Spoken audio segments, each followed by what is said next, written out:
Hello and welcome to Story Verdict. Today I'm going to tell you the story of I'm the secret billionaire CEO funding their luxury. Caught my husband and biological mother in the penthouse I paid for. I activated the total wipeout protocol at dawn. They woke up homeless and blacklisted from every bank. The story goes like this. At 4:12 in the morning, while my husband slept in my biological mother's arms, inside the penthouse I had purchased for our 5th anniversary, I sat 3 floors below them in a private office they did not know existed and placed my thumb against a black glass panel labeled Total Wipeout. The system asked me to confirm that I understood the consequences. Revocation of every family office privilege, termination of all corporate appointments, suspension of guaranteed credit facilities, seizure of company-owned vehicles and residences, cancellation of discretionary payments, preservation of digital evidence, activation of fraud investigations, and immediate removal of every person whose access depended on my authorization. I read the warning twice. My hands did not shake. The shaking had stopped an hour earlier, when I stood outside my own bedroom and heard the 2 people I had loved most laughing about how easily they had turned me into their personal bank. My husband, Gavin Pierce, called me a cold machine who understood money but not love. My mother, Marianne Vale, replied that I had always been desperate for affection and would sign anything if they made me afraid of losing them. Then Gavin kissed her and she told him that once I transferred the last of my voting rights, they could send me to one of my smaller properties and claim stress had made me unstable. They believed I was 6,000 miles away in Singapore. They believed the penthouse belonged to Gavin because his name appeared on invitations and magazine photographs. They believed the luxury cars, private flights, villas, tailored clothes, watches, and endless lines of credit were proof that his career had finally surpassed mine. Most importantly, they believed the mysterious billionaire behind Aurelia Meridian Group was an aging financier named Julian Mercer, the man whose face appeared on magazine covers whenever our company made a major acquisition. They had no idea Julian worked for me. They had no idea Aurelia's controlling trust belonged entirely to me. They had no idea that the exhausted woman they mocked for working late was the founder, majority owner, and secret chief executive officer of the empire financing every beautiful object surrounding them. I pressed my thumb against the panel a second time. A red line moved across the screen. Identity confirmed, the system said, awaiting verbal authorization. My voice sounded almost unfamiliar when I answered, "Activate total wipeout." Before that morning, I had spent 34 years believing gratitude required endurance. My mother made certain I learned that lesson before I learned multiplication. I grew up in a 1-bedroom apartment above a failing bakery on the industrial side of Belhaven, where the winter wind came through the window frames and the electricity disappeared whenever Marianne could not decide whether to pay the utility company or the landlord. My father was a name on a birth certificate and an old photograph she kept hidden inside a cookbook. He died in a construction accident before I turned 2, leaving no insurance, no savings, and a collection of debts my mother spent nearly a decade resolving. Marianne worked mornings cleaning hotel rooms and nights serving food at a private club where members complained if their water arrived without lemon.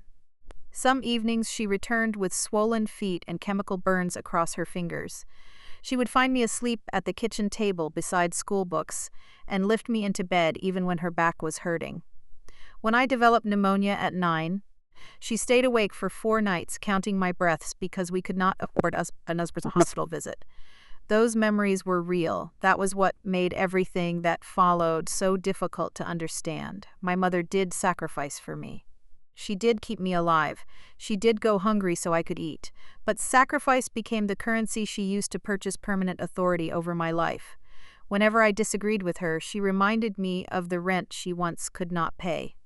Whenever I protected something for myself, she described it as repayment stolen from her. "I gave you everything," she would say. A good daughter does not keep score with her mother. The contradiction escaped me for years. She was the one who kept the score. She remembered every meal, every coat, every fever, and every hour of labor as an unpaid debt accumulating interest. I became determined to make her suffering worthwhile. At 14, I worked weekends maintaining accounts for the bakery below our apartment.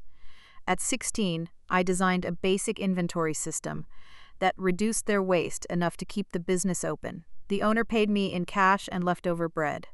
I saved almost every dollar. Numbers made more sense than people because numbers never changed their meaning to punish you. A loss remained a loss no matter who caused it. A debt did not become love because someone spoke softly. A balance sheet could be manipulated, but the manipulation always left a trace. I earned a scholarship to study applied mathematics and financial systems at Northbridge University. Marianne cried during the awards ceremony and told everyone her sacrifices had finally produced something. I pretended the phrasing did not hurt. At Northbridge, I discovered distressed asset investing, algorithmic risk analysis, and the enormous number of profitable institutions built on the assumption that ordinary people would never understand the contracts controlling their lives. During my final year, I developed a model that identified resorts and regional hotels undervalued because banks judged them only by current debt rather than land rights, water access, licensing, and long-term tourism infrastructure. I showed the model to 3 professors. 2 told me the industry was too political for a young woman without family money. The third, Professor Julian Mercer, asked how much I had saved. $38,000, I said. He smiled and said, "Then you have enough to be dangerous." Julian had spent 25 years restructuring hospitality companies before leaving finance after a partner stole pension money. He helped me create an investment vehicle small enough to be ignored. We purchased the distressed debt of a lakeside hotel scheduled for liquidation. Rather than remove the staff and sell the land, we renegotiated the mortgage, repaired the property, and gave employees a share of future profits. The hotel recovered in 18 months. Our original investment multiplied almost 12 times. We repeated the strategy with a coastal lodge, then a bankrupt conference center, then a collection of city hotels abandoned during an economic downturn. By 27, I controlled assets worth more than $1 billion. By 30, Aurelia Meridian Group owned resorts, commercial real estate, logistics networks, private aviation interests, payment systems, and a financial division that underwrote many of the luxury brands Gavin later believed existed to serve him. Julian became our public chairman because the press trusted a silver-haired man with an old banking name more easily than a woman who looked young enough to be his assistant. I remained behind private trusts and initials. Official documents identified the chief executive as Addie Vale. Analysts assumed the A represented Alexander. I encouraged the confusion. The secrecy began as business strategy and became personal protection after a kidnapping attempt involving the child of another young founder. Only the board, senior legal officers, and a small security team knew my face. Marianne knew I had become successful, but I concealed the full scale at her request as much as mine. She said wealth would attract dangerous people. I purchased her a comfortable house, established a generous trust, arranged private health care, and offered her anything she had once gone without. At first, she seemed overwhelmed and grateful. Then comfort became expectation. The house was too small. The neighborhood lacked prestige. Her friends owned newer cars. She had sacrificed her youth, she reminded me, and should not be forced to live cautiously while I controlled more money than either of us could spend. Each complaint reopened the childhood debt inside me. I upgraded the house, replaced the car, increased the allowance, and added her to the family office. I told myself abundance was healing us. In reality, I was teaching her that guilt could move money faster than affection. I met Gavin Pierce in the lobby of one of Aurelia's oldest hotels. He was 31, wearing a suit polished at the elbows and arguing with a supplier who had delivered spoiled produce. Gavin worked as an assistant operations manager, a position low enough that senior executives ignored him, but enough that every failure eventually reached his desk. The supplier expected him to accept the loss. Gavin refused without humiliating the delivery driver. He separated the bad shipment, arranged emergency purchases from a local market, and personally helped the kitchen team carry boxes before a wedding reception began. I watched from a chair near the lobby fountain while pretending to review reports. He had no idea who I was. When the problem ended, he noticed me and apologized for the noise. I said the way he handled it was impressive. He laughed and told me impressive would have been preventing the shipment from arriving. We drank coffee after his shift. He said he wanted to run his own hotel group someday, not for luxury, but because he believed employees performed better when management understood their work. His father had disappeared when he was 12. His mother died when he was in college, leaving him with debt and a younger sister who no longer spoke to him after an argument over the estate. He understood hunger, insecurity, and the shame of being the poorest person in an expensive room. That shared history made me trust him quickly. For the first 6 months, I introduced myself as Addie Vale, a financial risk consultant who worked with several investment companies. Everything I said was technically true. I did not mention that I owned those companies. Gavin did not ask how much I earned. We ate in neighborhood restaurants, walked along the river, and spent Sundays repairing furniture he found at estate sales. He made me laugh with a freedom I had not felt around people who knew my position. When he proposed after 2 years, he used his mother's ring and apologized because the diamond was small. I told him it was perfect. I believed I had found a man who loved me before money could translate me into an opportunity. I told him more about Aurelia before the wedding, but not everything. I said I held significant investments and advised the group's leadership. He knew I was wealthy enough to protect myself. He did not know that Julian reported to me that I controlled the trust, or that the office he hoped to impress had been built from my decisions. Part of me knew withholding the truth was dangerous. Another part wanted one relationship that belonged to Addie rather than A. Vale. I planned to reveal everything after our first anniversary, once I felt certain the marriage was stable. That anniversary arrived during a crisis in Gavin's career. The hotel where he worked had been sold, and the new owners intended to replace the management team. He came home devastated and said he had spent years building a reputation only to remain disposable. I comforted him. Then I made the first decision that quietly destroyed us. I instructed Aurelia to purchase a struggling boutique hotel company called North Coast Living and offer Gavin the position of Regional Operations Director. The offer came from Julian, who pretended he had noticed Gavin's performance during a portfolio review. Gavin believed the opportunity resulted from merit. He was capable, disciplined, and initially good at the work, so the belief was not entirely false.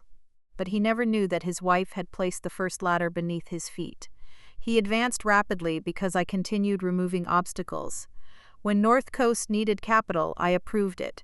When Gavin proposed expanding into luxury residences, our analysts repaired his weak financial model and presented the corrections as routine collaboration. When an early project exceeded its budget, I authorized a quiet extension rather than allow the board to question his leadership.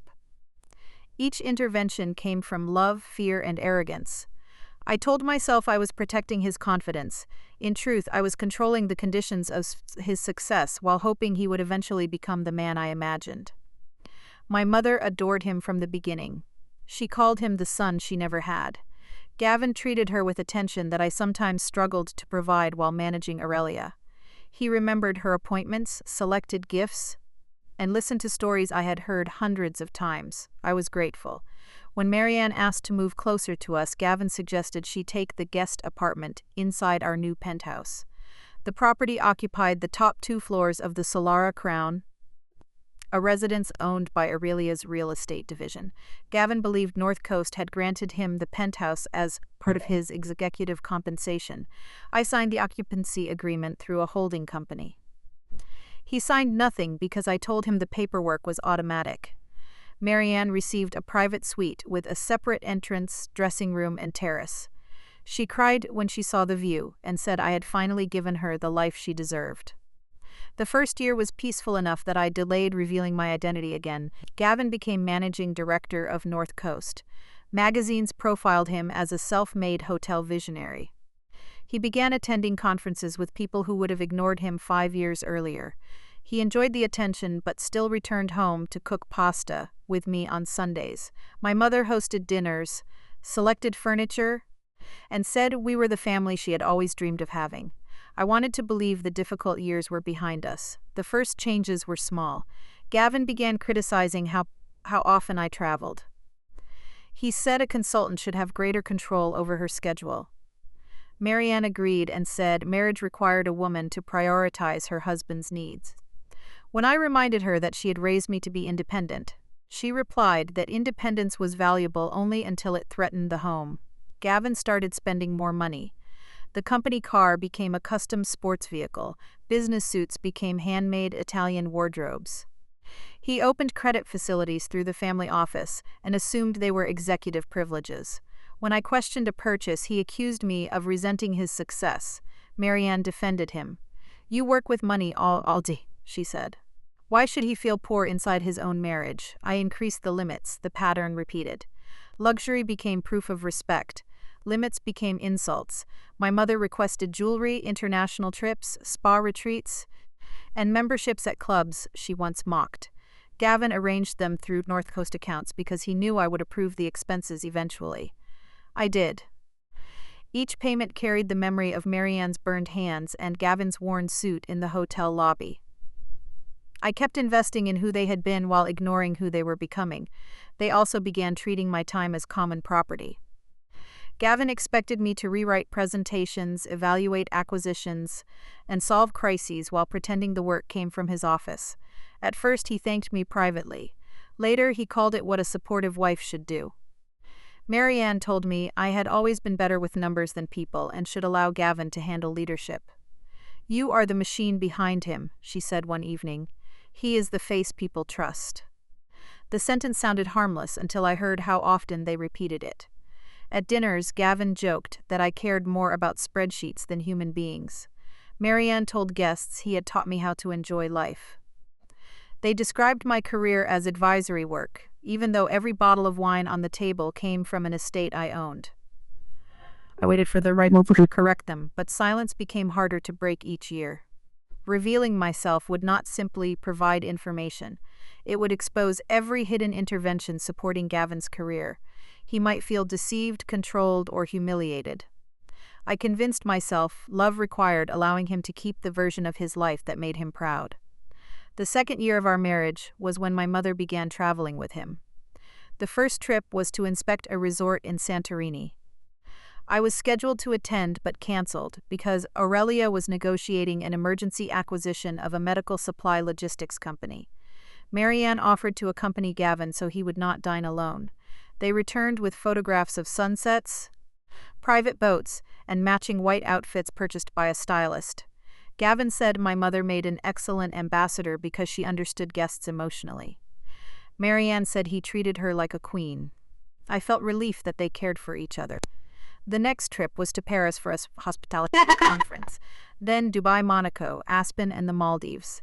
Each journey had a business explanation. Each included upgraded suites, private shopping, and expenses charged to accounts I guaranteed. Friends began making jokes about my husband dating my mother. I laughed because the alternative felt obscene. At home, their closeness changed the balance of every conversation. If Gavin complained about me, Marianne agreed before asking what happened. If I expressed concern, she accused me of jealousy. They developed private jokes. They exchanged messages at the dinner table. Sometimes I entered a room and conversation stopped. When I asked why, Gavin kissed my forehead and said they were planning a surprise. The surprises were usually additional purchases. My mother's defense of him became more aggressive. When he missed my birthday dinner, she said important men could not organize life around sentimental dates. When I found an unfamiliar woman's earring inside his travel case, Marianne said it belonged to her. The style was too young for her. But she wore it the following week as proof.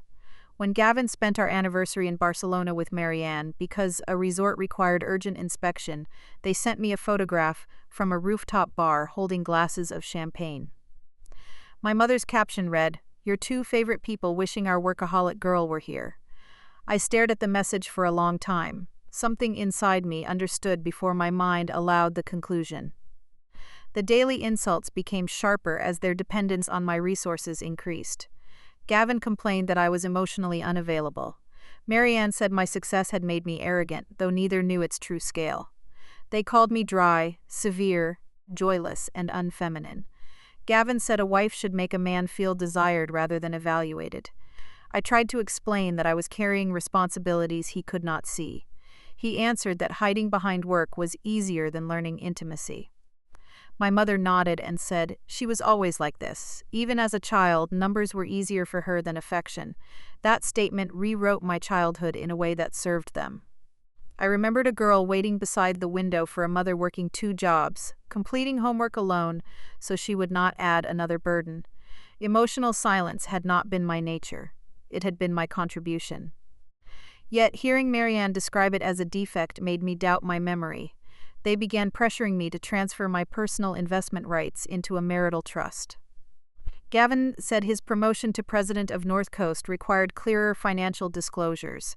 Marianne said secrecy between spouses caused resentment. The proposed documents came from a law firm Gavin selected. I reviewed them privately. They did more than disclose assets. They gave Gavin temporary authority over any investment vehicle connected to me if I became medically incapacitated, emotionally unstable, or absent for more than 30 days. Another clause appointed Marianne as independent family representative, empowered to confirm incapacity. The 2 people now criticizing my mental health had designed a structure allowing them to take control if they declared me unwell. I did not sign. Gavin became furious. He said refusal proved I did not trust him. Marianne cried and asked how I could suspect the woman who raised me. I apologized even though I had done nothing wrong. That was the extent of their control. They could present a trap, and I would feel guilty for noticing the teeth. I instructed Aurelia's internal security team to monitor transactions involving North Coast, but I still resisted investigating my husband or mother personally. Julian asked whether I wanted a discreet review of their travel arrangements. I said no. You are protecting yourself from information, he told me. I am protecting my family from suspicion. Suspicion does not create misconduct. It can destroy trust. Trust that survives only through ignorance is already damaged. I ended the conversation. Julian had known me since university and could speak with an honesty others avoided, but I was not ready to hear him. The evidence began arriving without permission. A luxury boutique contacted the family office to verify a purchase Gavin made for Marianne. The invoice included lingerie in a size my mother wore, delivered to the presidential suite he occupied during their trip. Marianne said the boutique had packaged another customer's items incorrectly. Gavin called the question humiliating.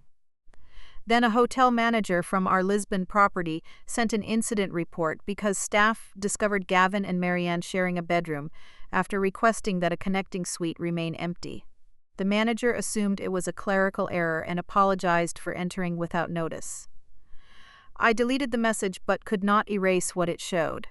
They increased the pressure on me afterward, as though guilt had made them reckless. Gavin said I should resign from consulting and accept a ceremonial role in his foundation.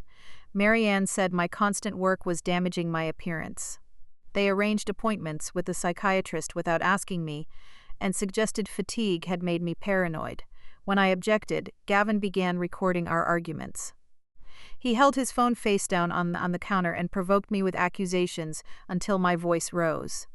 Later he apologized and said he wanted us to communicate better.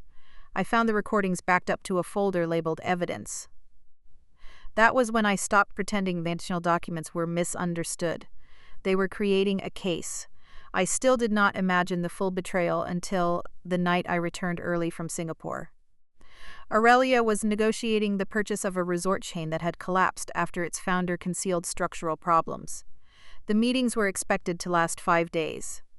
On the second evening, regulators postponed approval because of a filing error. I could have stayed, but exhaustion and unease pulled me home. I did not tell Gavin or Marianne.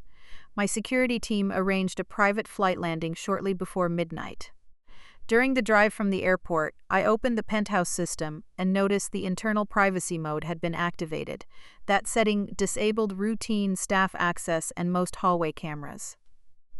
Gavin often used it when sleeping after international travel. He had told me he was spending the night at a North Coast property with executives. Marianne had claimed she was attending a wellness retreat outside the city. Both lies appeared together on the screen.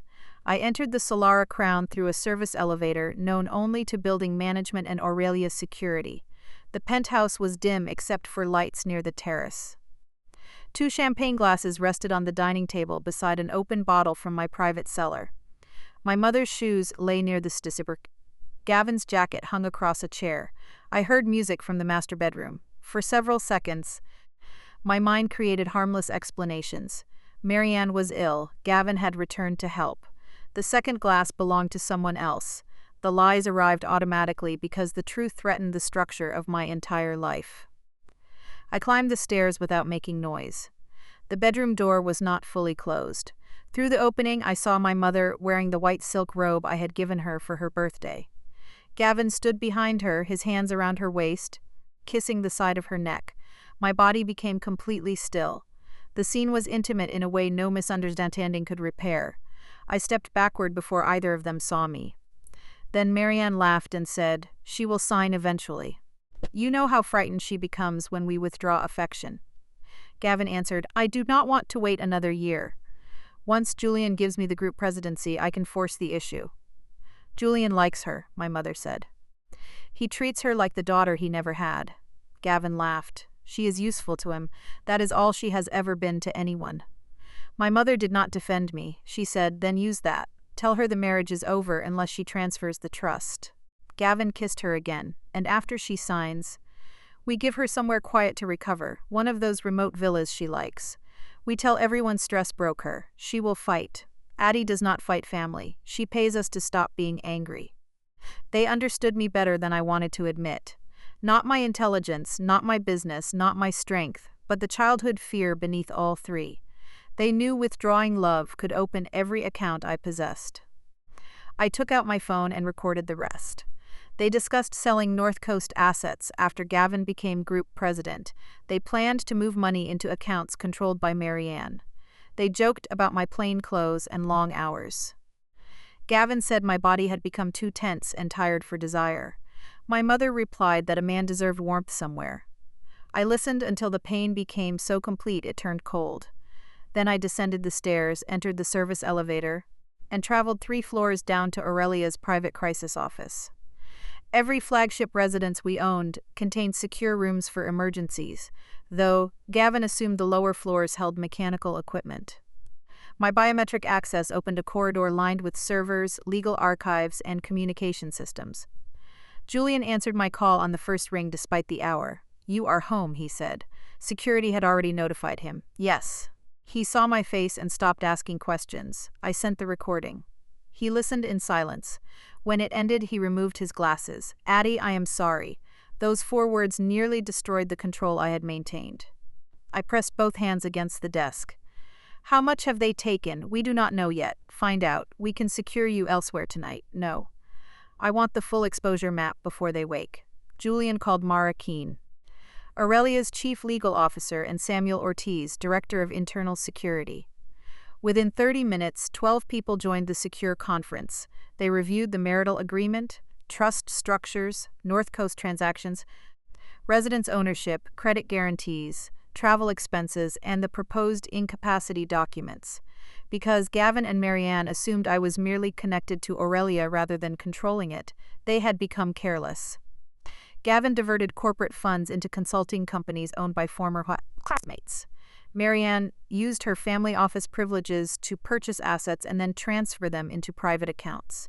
Together, they charged millions in personal travel to North Coast projects that never existed. Gavin promised 2 hotel properties as collateral for loans he lacked authority to obtain.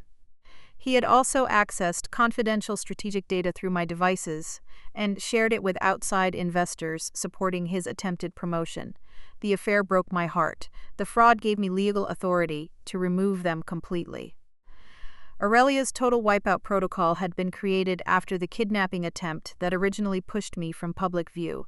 It protected controlling owners from coercion by family, partners, or compromised executives. I had never activated it. The protocol did not allow me to steal personal property or close lawful accounts because I felt betrayed. It did something more precise. It separated every privilege, asset, guarantee, and position dependent on my consent. Then preserved evidence of misconduct for courts and regulators. The penthouse belonged to Solara Crown Holdings. Gavin and Marianne occupied it under revocable licenses, linked to good standing with the family office. Their cars were corporate leases. Their premium cards were authorized user accounts supported by Aurelia guarantees. The aircraft memberships, club access, phone plans, insurance upgrades, household staff, and security details were benefits I approved. Gavin's North Coast presidency remained provisional pending a board vote Aurelia controlled. Marianne's trust allowance could be suspended upon evidence of fraud or abuse against the settler. The protocol would not make them poor. It would reveal how little they owned without me. Mara explained each step. At 5 in the morning, the family office would terminate privileges. At 5:15, North Coast's board would suspend Gavin and lock his corporate systems. At 5:30, court officers would serve preservation orders on the outside accounts linked to diverted money. At 6, building security would present the resident's termination and supervise removal. At 6:30, the vehicle leases would be reclaimed. At 7, banks would receive verified notice that Aurelia guarantees no longer supported their personal credit facilities. Accounts containing suspected fraud proceeds would be frozen under court authority. Personal accounts funded by lawful income would remain accessible, though debts Gavin accumulated assuming my guarantees were permanent would become immediately due.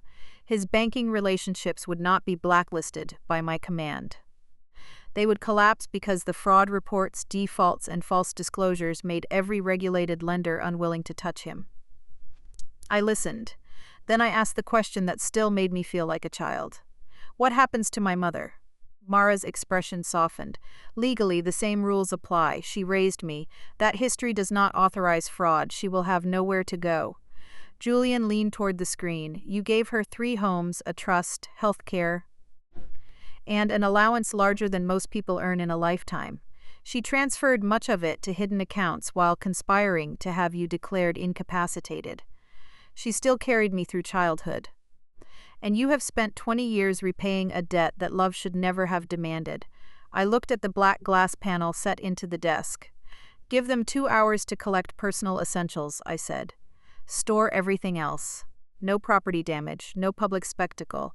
Pay the household staff through the end of the year. Mara nodded. And contact? Block access after service. Preserve messages. Julian asked, Are you ready to authorize? I was not. Readiness belonged to cleaner stories. I thought of Marianne counting my breath through pneumonia. I thought of Gavin sharing his sandwich with a hotel porter during our first month together. The people upstairs were not strangers wearing their faces. They were the same people, which meant tenderness and betrayal had occupied the same bodies. That complexity did not make the betrayal smaller. It made the grief harder to survive. I pressed my thumb against the panel. Activate total wipeout. The first consequence reached them before dawn. At 5:03, Gavin tried to order breakfast through the residence system. His account failed. He used a premium card to send the request directly to the hotel kitchen. Declined. Marianne tried another card. Declined. At 5:11, Gavin's corporate phone lost service and displayed a security notice requiring equipment return. At 5:14, every North Coast application logged him out. He assumed there was a network failure. Then a board message arrived on his private number informing him of immediate suspension for financial misconduct and misuse of confidential information. The building cameras showed him leaving the bedroom half-dressed, shouting at an automated helpline. Marianne followed in the silk robe. She tried to call me. The first call reached my phone at 5:17. I watched the screen glow with Mom and allowed it to stop. The second came from Gavin, then another from Marianne. They alternated for 10 minutes. At 5:32, officers served electronic preservation notices on their banks. Marianne's hidden accounts contained transfers from her Aurelia allowance, mixed with money traced to false North Coast invoices. The accounts froze pending review. Gavin's private investment account showed collateral pledged against loans supported by an Aurelia guarantee. Once the guarantee disappeared, the lender issued a margin demand he could not satisfy. At 5:48, security arrived outside the penthouse with Mara, an independent inventory team, and a court-appointed observer. Gavin opened the door angrily. He demanded to know who authorized entry. Mara handed him the residence termination. Solara Crown Holdings has revoked your occupancy license following documented violations of corporate and family office agreements. This is my home, he said. The property is owned by Solara Crown Holdings. I am president of North Coast. You were suspended at 5:14. Marianne pushed forward. My daughter arranged this residence for us. Mara answered, your daughter is the controlling owner of the company revoking access. The camera captured a silence so complete I could hear the air conditioning system through the feed. Gavin looked at Marianne. She said, Addie is a consultant. Mara handed them a corporate ownership summary showing the Vale Meridian Trust above Aurelia Meridian Group. My name appeared as settler, sole controlling beneficiary, executive chair, and chief executive officer. Gavin read the first page twice. This is false. It was filed with regulators 12 years ago, Mara said. Ms. Vale's public identity has remained protected, but her authority is not new. My mother sat down on a chair near the entrance. She owns Aurelia? Yes. Julian? Mr. Mercer serves as public chairman and senior advisor. Gavin's face changed as years of unexplained advantages rearranged themselves. The North Coast Rescue, the penthouse, the credit, the promotions. The meetings Julian granted him. He finally understood that the invisible force carrying his ambition had been the wife he called a machine. Where is she? He asked. I switched off the audio. I did not want to hear my name spoken as though knowledge had restored affection. They were given 2 hours. Gavin spent the first 20 minutes arguing with lawyers. Marianne spent them calling me. Her messages moved through predictable stages. The first was confusion. Addie, something terrible is happening. The second was authority. Call these people and tell them to leave. The third was guilt. After everything I sacrificed, you cannot throw your own mother out. The fourth was denial. Whatever you think you saw was not what it looked like. The fifth was accusation. You lied about who you were, so you have no right to judge anyone. The sixth was bargaining. We can explain privately and return the money. The seventh was cruelty. You were always cold, just like your father's family. The eighth was fear. Please do not leave me with nothing. By 7:40, movers had packed their clothing and documented personal possessions. Jewelry purchased directly with my mother's allowance remained hers unless linked to fraud. Gavin retained personal items from before our marriage and lawful gifts. The wedding ring I gave him belonged to him. I did not reclaim love as property simply because it failed. Company assets were different. Security collected 5 watches purchased through North Coast, 3 laptops, 2 phones, an executive wardrobe charged to corporate image accounts, and keys to 4 vehicles. Marianne tried to remove artwork owned by the penthouse. When inventory staff stopped her, she shouted that I had given it to her. The purchase records showed otherwise. 8 at their expired. They stood in the private lobby beside suitcases and sealed storage receipts, while 2 vehicles were loaded onto transport trucks below. Gavin attempted to book a hotel. His premium card failed. He used a debit card connected to his lawful salary account. The transaction succeeded for one night at a modest business hotel. Later retellings said they woke up penniless and homeless. The truth was more exact. They woke up without the luxury they believed they owned and discovered that nearly every institution treating them as important had been responding to my signature. By 9, news of Gavin's suspension circulated through the hospitality industry. Banks requested additional information about his loans. 2 lenders filed fraud notices after discovering he misrepresented company assets as personal collateral. A private bank closed his relationship under compliance rules. Another refused new accounts while investigations remained active. Within days, the phrase blacklisted from every bank spread through gossip columns. I had not issued a magical order.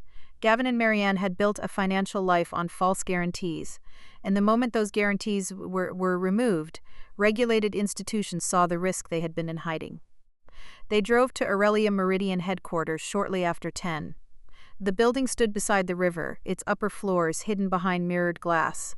Gavin had visited many times to meet Julian, always entering through the executive lobby while telling me such meetings would bore me. That morning, security directed him and Marianne to a public waiting area. They demanded an audience with Aurelia's secret chief executive. Julian instructed the receptionist to let them wait. At 11, I arrived through the central entrance rather than the private garage. For the first time, Aurelia had announced that Vale would appear publicly to address North Coast leadership crisis. Financial reporters filled the lobby. Employees lined the mezzanine. I wore a charcoal suit, my mother's old gold ring on my right hand, and no jewelry that had come from the life I built for Gavin. Julian met me near the security gates. He had spent years acting as the visible authority while I worked from private floors.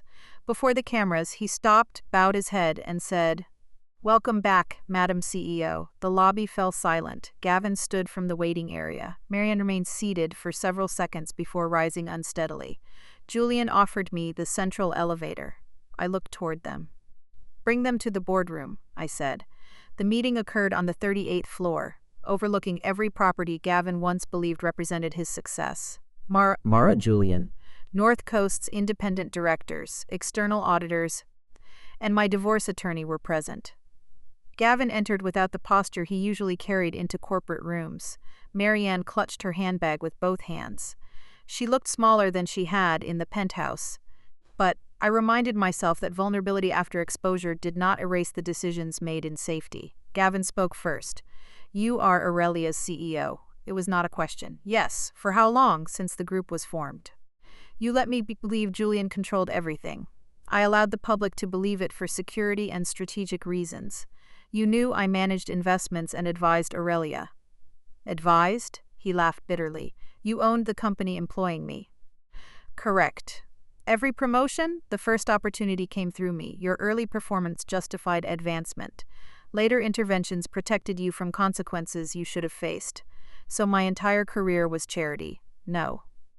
Your work had value. But the mythology you created around yourself was subsidized." Marianne stepped toward me. "How could you hide this from your mother? How could you sleep with my husband in my home while planning to declare me mentally unfit?" Her face went white. "You misunderstood." Mara placed the audio transcript on the screen. Their own words filled the wall. They listened to Gavin call me useful but emotionally defective. They listened to Marianne explain how fear could force my signature. They listened to themselves discuss sending me away after taking control. My mother lowered her eyes. Gavin said, "We were angry. People say things. You drafted legal documents." The incapacity agreement appeared next. Then the false invoices, hidden transfers, collateral misrepresentations, and confidential files sent to outside investors. "This is not about an affair," I said. "The affair ended my marriage. The fraud ended your careers." Gavin looked around the table. "What do you want?" "Nothing from you." "Then restore the accounts and let us leave." "The accounts containing suspected stolen funds are under court authority. I cannot release them because you request comfort. You control the court now?" "No. That is the difference between us. I provided evidence to systems with independent authority. You believed every institution existed for private use." Marianne began crying. "Addie, I made mistakes. I was lonely. Gavin understood me. You were never home." I looked at her, and for a moment I was 9 years old again, feverish beneath a thin blanket while she counted my breaths. "You could have told me you were lonely. You were always working to maintain the life you demanded. I never demanded this much. Every limit became proof that I did not love you." She shook her head. "I sacrificed everything, and I spent my entire adulthood trying to repay a bill you never intended to mark paid." Her tears became anger. "So now you erase your mother?" "No. I am ending your access to my money, property, company, and decisions. You still exist. You still possess skills, health, legal rights, personal belongings, and any lawful funds the investigation clears. What you are losing is the right to use motherhood as an unlimited withdrawal authorization." Gavin moved closer to the table. "We can fix the marriage." I stared at him. "You are still thinking in transactions. I love you." "You loved access. That is not true. Would you be asking for reconciliation if I were only the exhausted consultant you thought I was yesterday?" He opened his mouth and stopped. "You lied too," he said eventually. "Yes." The admission surprised him. "I concealed my identity because I wanted to know whether anyone could love me without the empire. That secrecy was unfair inside a marriage. I will accept responsibility for it during the divorce. But my deception did not place you in my mother's bed, create fraudulent invoices, or produce a plan to strip me of capacity. You made me feel small, so you made me disappear." He began crying. "Unlike Marianne," he did not hide it behind anger, "everything I achieved was yours. Not everything. You were talented when we met. You worked hard. You understood hotel operations. But somewhere along the way, you stopped wanting to build and started wanting to appear powerful. I kept removing consequences, and you mistook protection for proof that you could not fail. Give me one chance without the company. You had years without knowing the company was mine. That was the test you already failed. He lowered himself into a chair. My mother reached toward me. Security shifted, but I raised a hand. She stopped before touching me. Where am I supposed to go? She asked. A social worker from the family office has provided temporary accommodation for 30 days. After that, you will support yourself using any lawful assets remaining after the investigation. You would make your mother homeless? I offered you 3 fully paid properties over the years. You sold 2 and transferred the proceeds into accounts connected to Gavin's schemes. The penthouse was never yours. Consequences are not the same as abandonment. Your father would hate what you became. The sentence was meant to wound, but she barely knew him. My father died before he could know me, I said. You used his absence whenever you needed to be the only authority in my life. That ends today. The board reviewed Gavin's termination. North Coast fired him for fraud, breach of fiduciary duty, misuse of assets, and disclosure of confidential information.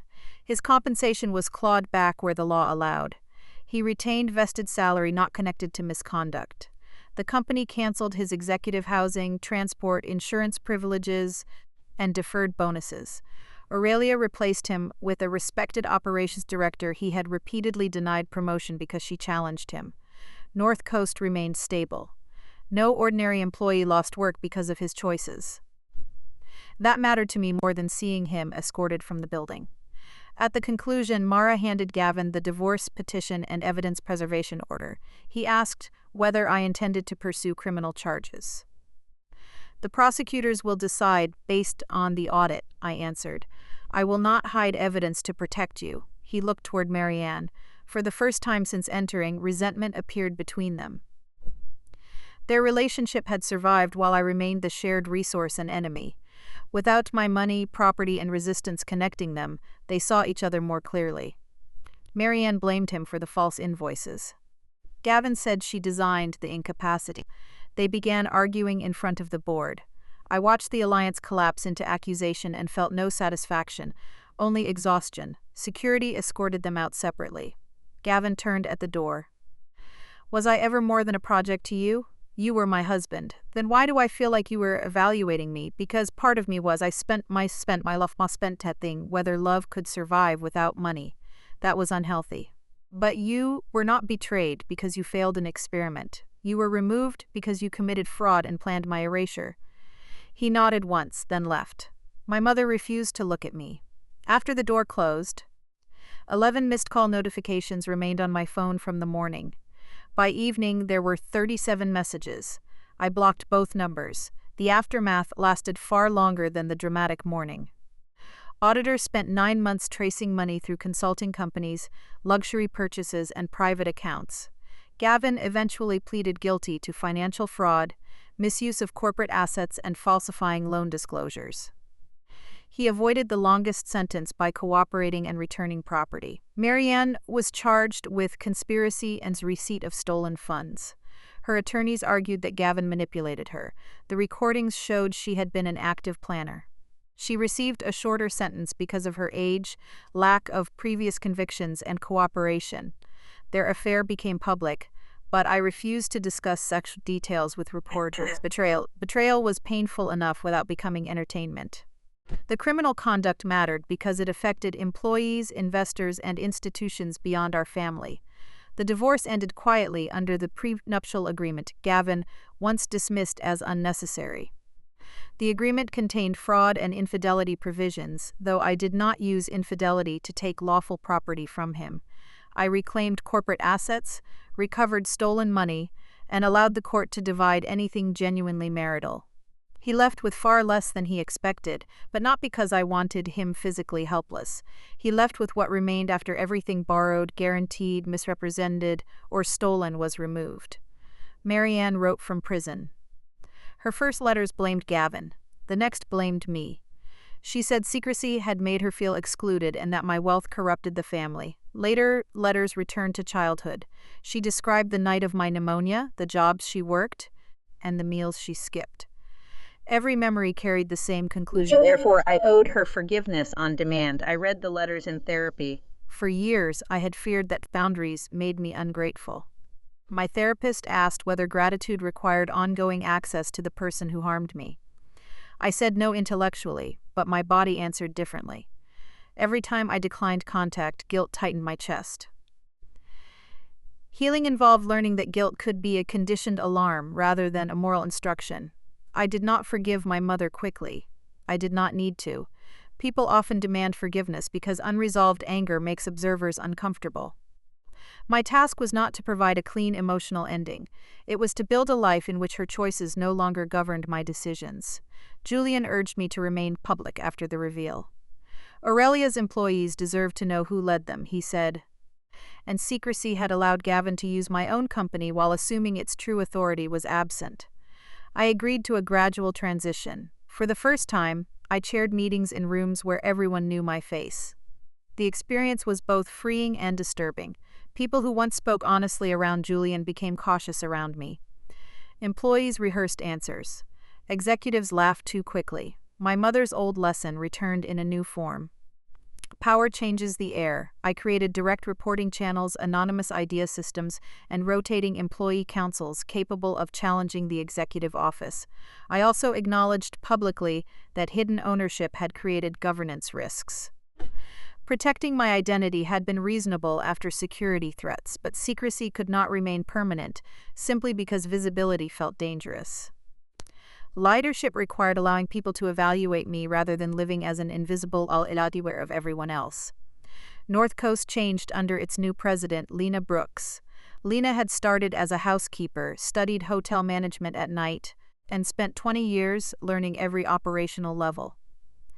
Gavin considered her background insufficiently polished for executive leadership. Within 2 years, she improved profit margins, reduced staff turnover, and ended several exploitative supplier contracts. We gave employees a substantial ownership pool. The company grew more after Gavin's removal than during the years I protected him. That result forced me to confront my own role. I had not caused his betrayal, but I had subsidized his arrogance. By removing consequences, I denied him opportunities to confront weakness honestly. Love became intervention before he requested help and rescue before failure became visible. I told myself I was supporting him. In practice, I was building a stage and becoming increasingly hurt that he believed the applause. Aurelia launched the Dawn Foundation, using money recovered from the fraud and an additional personal endowment. The foundation supported women and men escaping financial abuse, coercive family arrangements, and relationships where access to housing or banking had been used as control.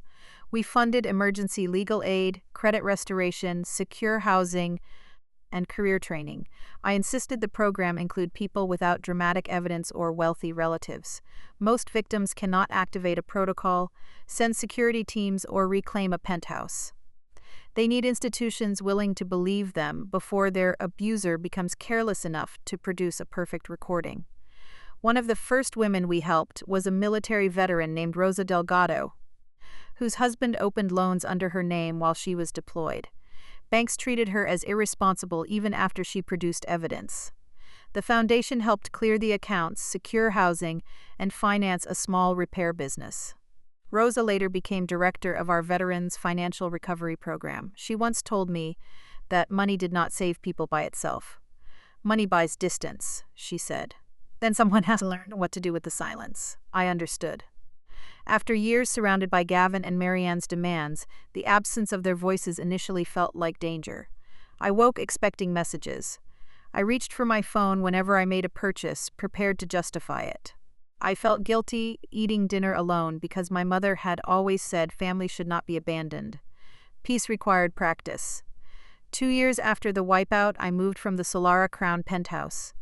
I could have remained and replaced the furniture, but every room contained an echo I did not want to redesign. I donated usable furnishings to housing programs, sold the residence, and converted the profits into permanent apartments for veterans and abuse survivors. Then I moved to a small coastal house near Aurelia's first hotel, the property Julian and I rescued years earlier. The house had 3 bedrooms, worn stone floors, and a porch overlooking dark water. No staff lived inside. I cooked, repaired garden walls, and walked to the hotel when I wanted company. At night, the sea replaced the hum of elevators. I kept my mother's gold ring in a drawer for almost a year. Wearing it felt like pretending our history had remained pure. Throwing it away felt like surrendering every good memory to the betrayal. Eventually, I placed it on a chain beside my father's old photograph. The ring did not belong only to the woman in the penthouse.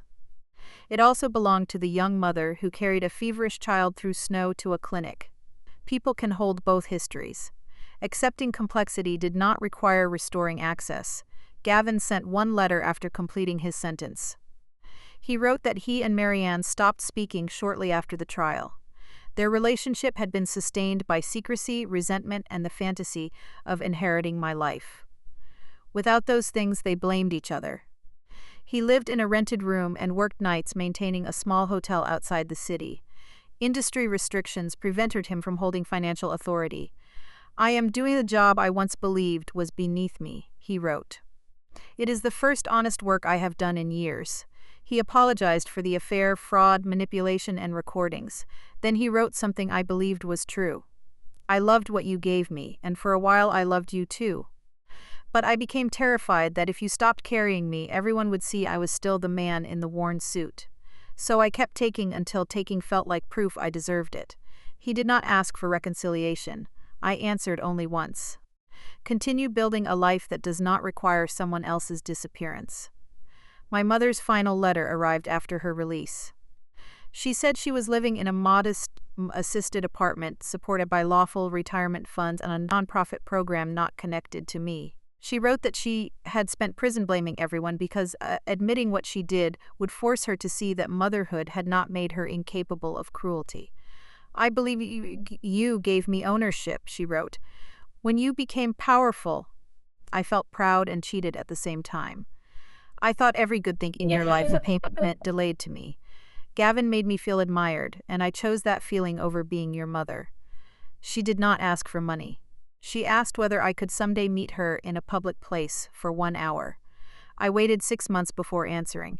Then I agreed under clear boundaries. We met in a quiet cafe between our cities. She looked older, her hair almost completely white, her hands trembling slightly around a cup. For a moment, I saw every version of her at once. The hotel cleaner, the exhausted mother, the woman in my silk robe, the defendant, and the person sitting before me without the authority she once carried. She said, "You look well." I answered, "I am." She began crying. I did not reach her table. "I am sorry," she said. "I know the words are small. They are." "Do you hate me?" "No." Relief entered her face too quickly. I continued, "But not hating you does not mean we return to what existed." She nodded. "I do not expect the houses back. This is not about houses." "I know." "I am trying to understand." We spoke for 53 minutes. She described therapy, prison work, and the loneliness of discovering people she impressed with my money never cared about her. I told her the Dawn Foundation had opened 6 recovery centers. She said she was proud. The words still carried danger, but I allowed it to exist without building a future around it. Before leaving, she asked whether I would meet again. "Perhaps," I said. "Not as a mother collecting a debt, as 2 adults responsible for what happens next." She accepted that. Our relationship never fully recovered. We exchanged occasional letters, and met twice more before illness took her several years later. I paid for medical care anonymously through a public program rather than restoring the family office. Some people called that cold. I considered it a boundary with compassion inside it. I made sure she was treated with dignity. I did not return control to the person who once planned to remove mine. At the end, she asked the nurse to give me a small envelope. Inside was the gold ring's original box and a note that read, "You never owed me your life." I kept the note. The Wipeout system was retired 5 years after I activated it, not because the safeguards were unnecessary, but because the name encouraged people to imagine justice as destruction. We replaced it with the Integrity Separation Protocol, designed to protect owners, families, employees, and companies without treating anyone's ruin as a goal. The new process required independent legal oversight before assets could be withdrawn, even when my own security was involved. My experience taught me that powerful victims remain powerful. Pain does not automatically make every action righteous. That morning, my decisions were legally justified and carefully limited, but the satisfaction people found in stories of homelessness and banking exclusion disturbed me. The important part was not that Gavin and Marianne lost luxury. It was that they could no longer fund betrayal through structures built by the person they harmed.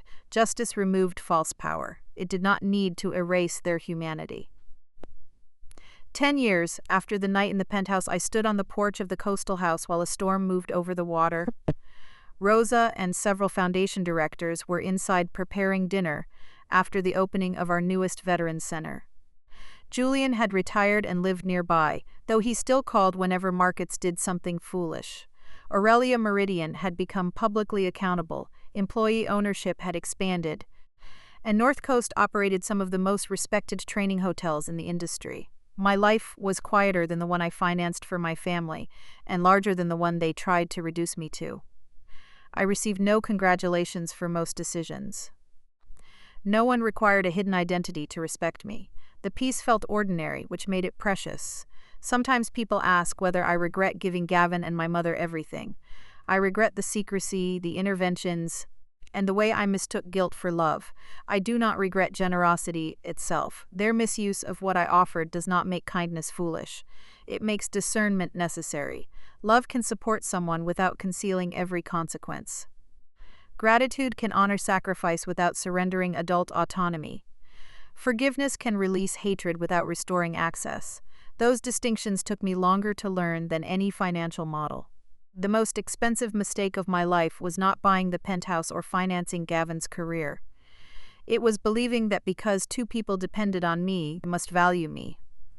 Dependence can imitate devotion while conditions remain favorable.